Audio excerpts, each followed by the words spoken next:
The Woodcutter and Princess Yasunaga. Once, there lived an old woodcutter in the village of Motoda in Okinokuni. One day, he went along the Yasunaga river to cut wood in the mountain above the waterfall.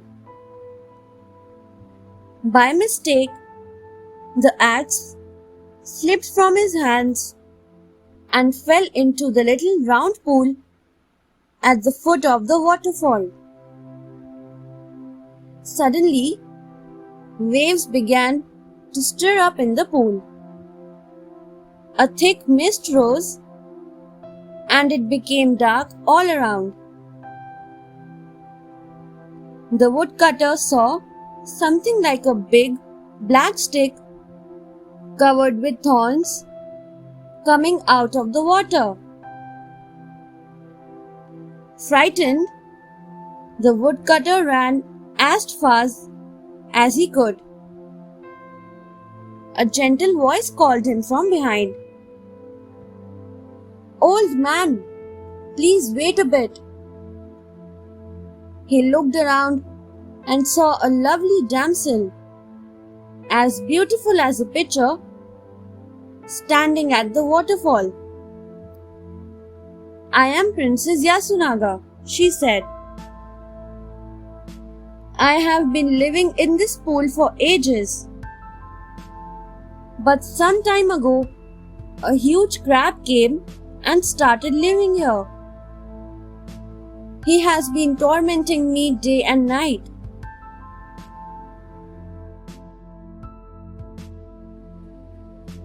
Crab Pool and Princess Yasunaga.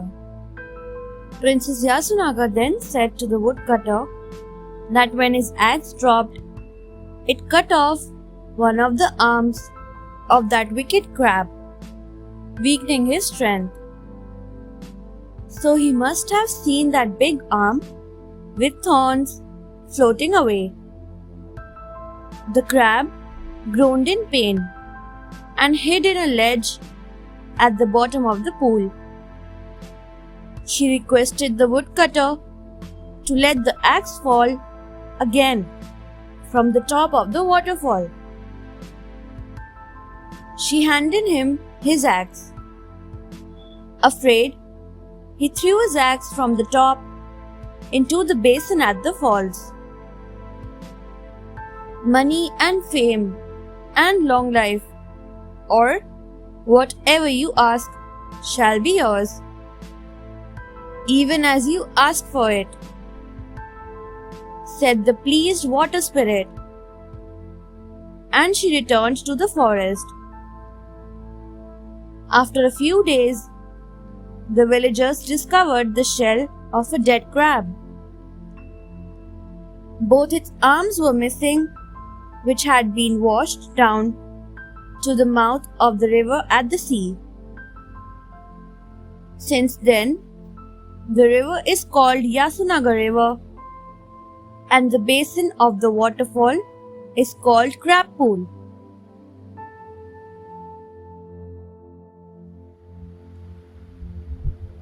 The Demon and Shinrikyo. Long time ago, Shinrikyo lived in a big house in Sakamoto Hachiman. A devil from Chichibu mountain came to his house daily. He used to demand huge quantities of wine and feasts and made many unreasonable demands. The priest was in great trouble. He wanted to teach the devil a lesson. So he thought of a plan so that the devil might never come to his house. Shinrikyo asked the villagers to cut all the wheat in a single day if the devil came along. Then, for delicacies to serve with wine, the priest cut white stones into squares and bamboo roots into rings and set them out. He cooked some white bean curd and bamboo sprouts and placed them on a separate dish for himself. Unaware, the devil came along in his usual way to eat a big feast. But the stones and the bamboo rings were so hard that his teeth could not bite them.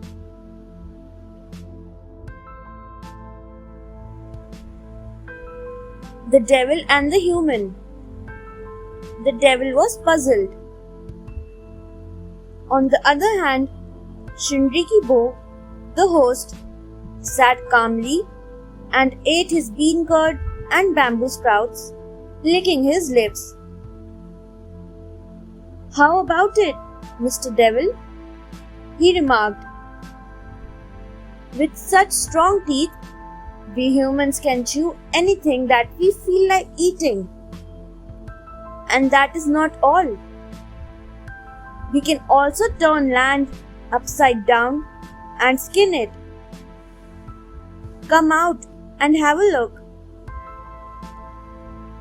He led the devil out of his house to show him. What had been a field of ripe golden wheat when the devil came that morning was completely harvested during the day. It was only black soil that now remained in the field. Seeing this, the devil thought, "Men are really greater than devils, and devils can never risk parading around before them carelessly." He never came to the village again.